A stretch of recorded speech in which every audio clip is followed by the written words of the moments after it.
Mani sauc Evita, es esmu kora diriģente, un šī ir mana 20. sezona korī Grīva.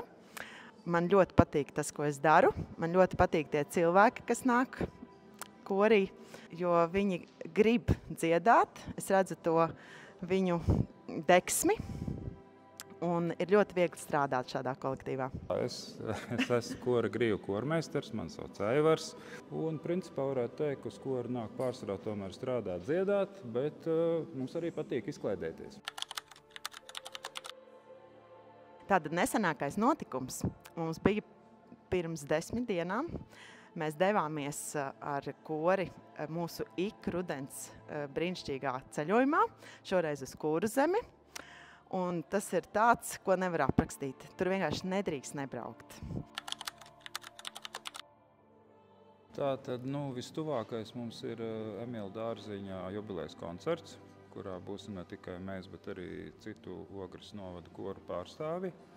Tas būs 9. novembrī, ja es nemaldos. Tālāk mēs turpinām sadarbību ar tādu droši vien visiem zināmu Ogres pārstāvi Antru Stafetsku. Viņai koncerti Manas zemes sirds, tad mēs brauksim uz Goru. Tur būs 16. novembrī šis te pasākums. Kas vēl tāds tuvāks? Tuvāks būs februārī. Mēs pirmoreiz taisīsim tādu koncertu 13. piekdiena. Tas, kas slēpsies zem šī koncerta, jums vienkārši jānāk klausīties. Un tad mums būs tāda diezgan nopietna programma. Mēs gatavojamies Lieldienām ar Jāņa Kalniņa kantāti Asins tīrums kopā ar Cēsu pils kori.